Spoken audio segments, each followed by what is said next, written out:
right here on the Muskegon Channel. I'm Andy O'Reilly. There's Dave Cackley. Is it Thursday? Yes, it is. Okay. Days just kind of running together as usual. Mm-hmm. I got nothing. What are you going to start with? Well, yeah, you got nothing. Nothing. See, this Nope. is usually you start. I'm always ready to kind of react to whatever the hell Right. Andy mishap happened yesterday, whether it was a problem, with the hose to your pool, Don't or bring up the pool. Please your don't bring. boat, Oh, I'm your still boat, the boat. or Yeah, your don't have the your battery on hot that yet. tub, Um, or all these things you have that I don't have, and I'm sitting there going, okay, all right. yeah, but That you've given sucks. yourself over to a life of sacrifice. Remember? That's right. So Thank you. whatever's Thank you for here, acknowledging that. don't you worry about that. Mm-hmm. You're right. You're right. Worry about you. Don't worry about other people and their things. And Good, in all honesty, good advice. Sage advice. If that's where you're going to go with this, worrying about things that are here, look at the problems they create. Mm-hmm. You didn't have to go out and That's true. You know what I'm saying? No, I know. You don't have a sprinkler head that's more. hitting the garage. Exactly. That you can't figure out. I'm even richer because I do not have those things. See? So I am uncluttered, unfettered. Well, I don't have what they call baggage. A life of ease. I mean, I got some, but simplified. Yeah, exactly. Simplified. Yes. Simpleton. Not a simpleton. Let's not. Did I say that out loud? I'm sorry. Yes. That one came from out of nowhere. I'm a simple man of simple pleasures, but I'm not a simpleton. I'm one who appreciates the simple things in life. It's what leads to greater fulfillment and peace. Okay. Well, I love that, Dalai Lama. Thank you. You're welcome. I'm on board. I'll take all you got and then some. Hey, I got plenty for everybody. Actually, I did think of something. The other day we were watching something. I don't remember what. Oh, it was a Tigers game. And Benetti brings up the idea of it was Bark at the Park night, wherever they were playing. And Benetti brings up the idea of Best in Show. Oh, great movie. Oh, God, and I that said movie to was Cindy, hysterical. I said, oh, my God, he's talking about Best in Show. That's one of the funniest movies ever made. Oh, yeah. And she's like, huh? Yeah. And I said, you've never seen Best in Show? And she's like, what is that? Most haven't. And I said, that's like a preview of Schitt's Creek 20 years ago, 30 years ago, probably Did you 30 see years Waiting ago now. For Guffman? Did you see Waiting for Guffman? There's another good one. Same cast. But anyway, yeah, so we started watching that last night until she fell asleep. She fell asleep right as Fred Willard was coming on as the MC. Oh, my God. So tonight we'll pick it up just as the dog show starts. And I mean, she really liked the parts where they were leading up to the dog show. And then just as they were going into the dog show with Fred Willard's when we turned it off and went to bed. So we'll watch. And that's where it's hitting. It's really starting to hit its stride. Hits its because stride. Fred Willard steals it the rest of the way. Steals the show. Steals it. Is so his tone, that's what Benetti was talking timing, about. His style, it was so great. Benetti was saying if we could just get the late Fred Willard back for one more day. Oh, God. To do something like Best in Show again. And this is the greatness of Benetti is he's the only play-by-play guy who would reference that. Oh, yeah. He's the only one. Yep. The only one. Everybody Yep. Why is he talking about movies? No, it's brilliant. Oh. Because that is how you deal with all the downtime in a Major League Baseball game. Yep. It is that's what makes that he's the guy that's worth most. God's honest truth, most play-by-play guys aren't worth what they're getting paid. No. He's worth what he's getting paid. Yeah. Because he brings that he's a reason to watch the game, even if they're ensconced in mediocrity. Yep. It does it. He adds to it, and in a different way from like an Ernie Har. Ernie Harwell was it was a soothing voice. It was. Well, he was also the radio. He would paint the picture, and you know what? He did it as a radio. You've got, and I kid you not when I tell you this. It is sincerely time to start putting Dan Dickerson into the category of Ernie Harwell. He's earned that. He he is that good to listen to as a radio broadcaster. Yeah, I believe it's just that. it's a different vibe. It's a different Totally thing. different It's a vibe. different everything. But Yes. Benetti on there. The Benetti. The only thing I would refine with Benetti is I think he gets a little too coarse once in a while with some of the standards on the show. Like they do Pick the Course Stick, in what way? which is stupid. Pick the Stick is stupid, but it's a sponsored event, and I don't think he should pick on it. I don't. I get it, As long as and they're that's drawing part of attention to him it, they and don't all care. that. But you can I pick would. on it once or twice and then let it go. You know what I mean? To keep Oh, it so up what this you're far saying is into the just don't season, yeah, don't don't overdo overdo it. it. Right. It's like you're kind of you're kind of beating a dead horse there. Okay, you made Exactly. it was We funny get the because it stops. cynicism. You're right. Yeah.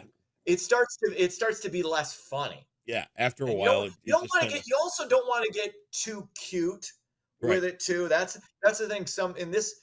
And I remember when this whole thing started with sportscasters. And it was early mid '90s. Well, first of all, the Sports Center in the early '90s had Dan Patrick and Keith Olbermann, and they had their own little way of doing sports highlights and everything, and making pop culture references. And then there was Craig Kilborn, who eventually replaced David Letterman on the Late Show, and he was appointment viewing. He was doing his shtick at like 2 a.m. I remember that when I was in college.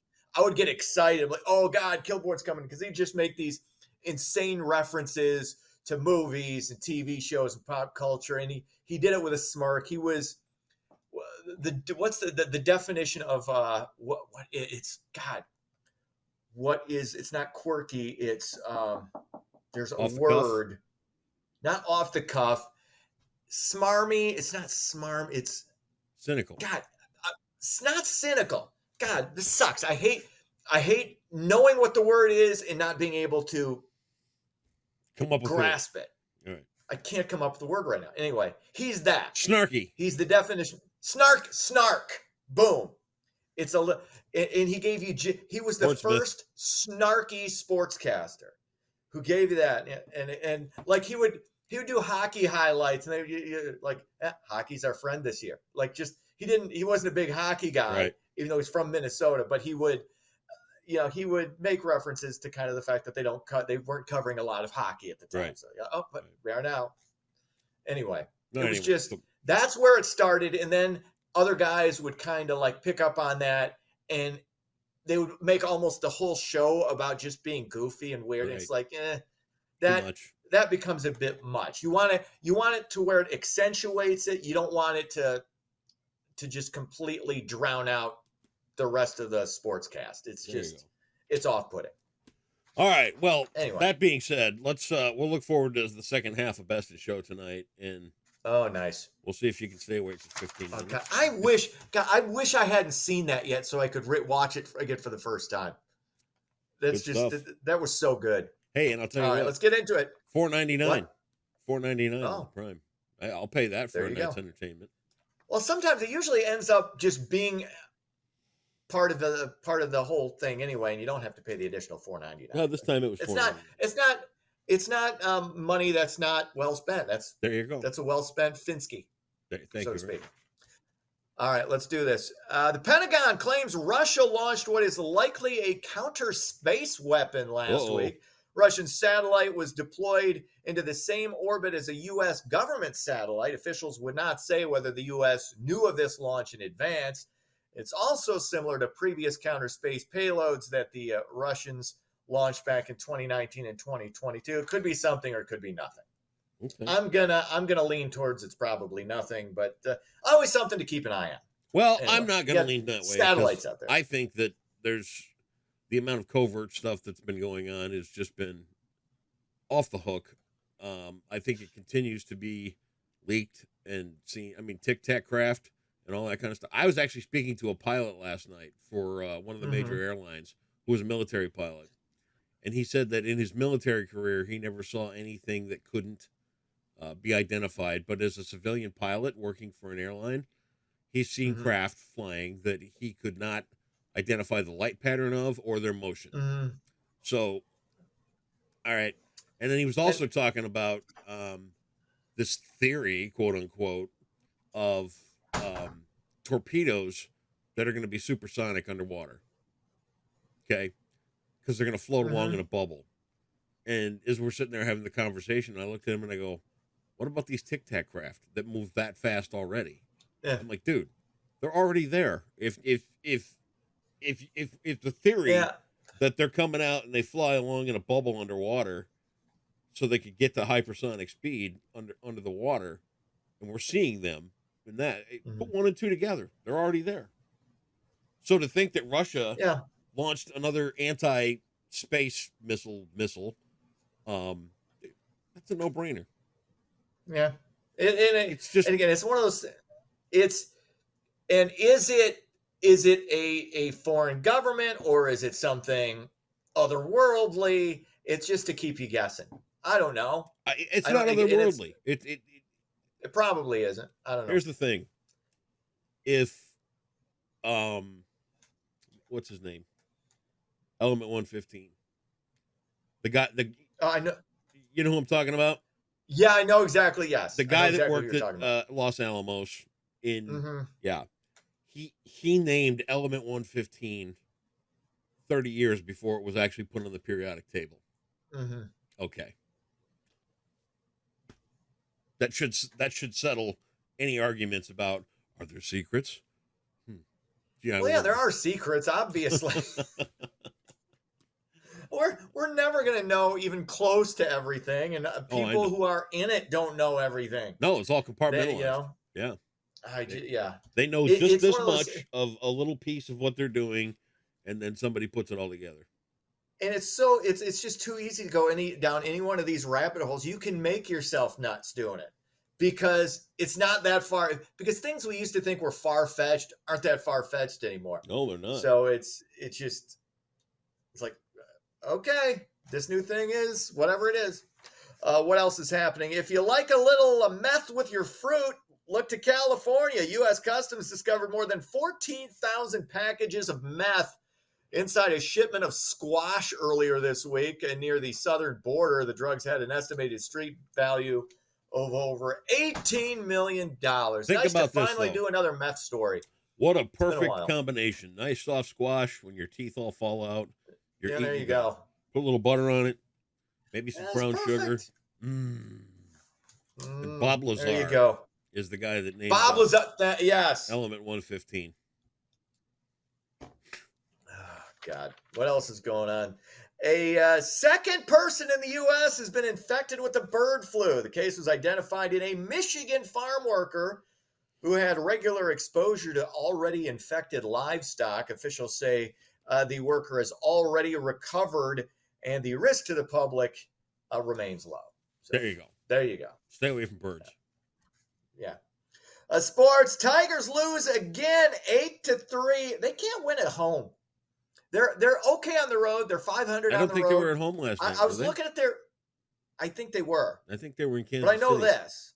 I'm not 100% sure. They may have been on the road. I think they did the afternoon game in Kansas City. They're at 500. They're at 500 on the road. Okay. And they got a losing record at home. I was looking at their lineup. Everybody who came up to bat for the Tigers, all 11 batters who came up, none of them were hitting even 300. Okay. So you don't have any. And they all have a combined 0 home runs. Wow. They have as many home runs as you and I do combined. You and I have as many home runs in Major League Baseball as every single Detroit batter that came to the plate against Kansas City yesterday. Okay, well, that's fine. Well, here's what I'm going to add to that story. I don't understand averages. I don't understand ERA. I don't understand any of that crap, and I don't really care. But you don't understand batting averages? You understand if you go up to the plate 10 times and you get 3 hits, that you're batting 300. Because they just move the decimal point. You get a hit 30% of the time, you're a 300 hitter. Okay. Well, maybe someday. That really shouldn't be confusing for a 53-year-old man. It really is confusing because the numbers are bullshit, and I don't like them. So there you go. No, you want to throw algebra in there with letters and numbers, okay, I'll call bullshit on that. No. But not with something as basic as a batting average. Off with you. God. Cubs Here's lose, Cubs lose, Oh. Cubs lose. They fall to Atlanta 9-2. That's sports. Here's numbers, and these are easy numbers. 400. See? There's no decimal point. There's no percentage. There's no nothing. It's just 400. There's a dollar sign in front of it. So wait, honestly, when you heard this, stay with me on this now. Okay. The last major league batter to bat 400 was Ted Williams, who hit 406. That's like one of those, numbers that was, he could have sat out the last 2 games and still been above 400, and he played him anyway. Went like 3 for 5, something like that, 3 for 7. So he actually elevated his batting average at the end of the season when he risked dropping below 400. But you didn't understand that meant he was getting a hit 40% of the time. You didn't understand. You just moved the decimal point over. Let me I'm trying to figure this out. Okay. That's wonderful. And that's amazing that you know that. I explained Tic Tac Craft to you and a pilot. How they're I know. working. That's Okay, what's all right. amazing. So that's what's amazing That's about what's my mind, amazing. right? So the trivial thing about Ted Williams' batting average. That's not trivial. Okay. That's just a basic, easy thing. It's an easy thing to figure out. If you're not understanding that 300 means 30%, or batting 406 means he was getting a hit 40.6% of the time, is way easier than what you just explained to an airline pilot, a military pilot. Okay. Well, guess what? You're giving me an aneurysm. That's what makes you fascinating and confusing at the same time. And it hurts right here. Okay, because I think I'm gonna have an aneurysm. All right. So, can I ask you this dollar sign question? Yeah, sure. Go ahead. Okay, because I understand dollar signs. Okay. 7-syllable words. Okay. Seven. Are you ready for this? It's gonna be a 7-syllable word. Okay. A type of church not affiliated with Baptists or Presbyterians. For example, it includes many megachurches. Wait. Gee. I should know this. You had a minor in religion. Yes, I did. Oh, that's a tough one. Come on, Lamont.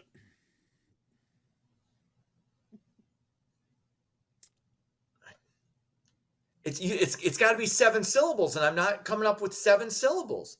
Well, I'm thinking of unfortunate thing. We're going to go down to 60,800 in the hole. Pentecostal. I'm drawing a blank on this. I don't know what it is. Non-denominational. That's what throws me. Yep. Non-denominational. Damn it. 60800. Man. It was the one that wasn't affiliated. Yeah. Are you ready for a physical challenge to wipe out this debt? No, dude, I don't need physical. Dude, I'm physical all the time.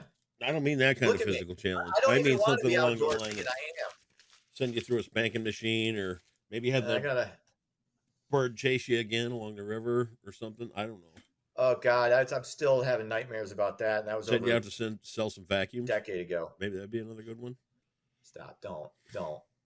It's been 16 years. You can't let it go. 16 years. That was literally 16 years ago. Oh, it seems like yesterday. It was so much fun. Yeah, doesn't it? Yeah. All right. You know what a lousy day yesterday was. Okay. Later. See ya.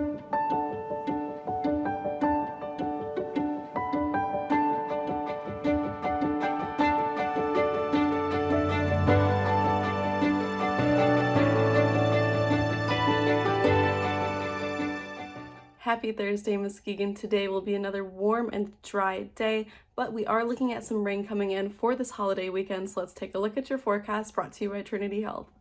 Today and tomorrow should be very mild days, but Friday evening we will see some chances for some rain showers starting, as well as Sunday night through Memorial Day and Tuesday next week we will see some more chances for some rain. Before we break down the rain for this holiday weekend, your Thursday will be mostly sunny with a high around 73 and a wind out of the southwest around 5 to 10 miles per hour, so much calmer than it was yesterday. Tonight will cool down to 54 degrees and it should be mostly clear with very calm winds, almost no winds from the southwest, around 2 to 5 miles per hour. Across the county, we're very warm. Further from the lake, we have highs around 74, and as we get closer to the lake, we have highs closer to 73, and on the lake shore, we have highs right in the mid to high 60s, so overall very warm across the county for this time of year. Now, looking at our future radar, Friday should be mostly sunny until about 7 p.m. when we likely will see some showers across West Michigan that will continue overnight. There also is a small chance of some thunderstorms Friday night, but as of right now, it's looking like it will just mostly be some rain showers. And although rainy, Friday will be very warm with a high around 79 degrees, and we do cool down after those rain showers pass through for Saturday and Sunday. And while they are clear, they are a little bit cooler. Saturday should be partly cloudy with a high around 68, and Sunday mostly cloudy with a high around 72. Now, Sunday night looks like the next time we see a chance for some rain. There is a small chance we'll have some scattered showers Sunday afternoon, but the majority of the heavier rain is looking like it will come in on Sunday night at around midnight, and currently is looking like it will continue through Monday, but we will keep an eye on this as we get closer. It looks like it should just stick around for earlier on Monday morning, but there is still a 30% chance for some showers Monday night, and those could continue into Tuesday. We are a little bit cooler Tuesday and Wednesday with highs in the higher 60s, but we do clear up and we get a little bit more sunshine for Wednesday. That is all for your Thursday forecast, brought to you by Trinity Health for the Muskegon Channel. I'm Tegan Schultz, and I hope you have a great day.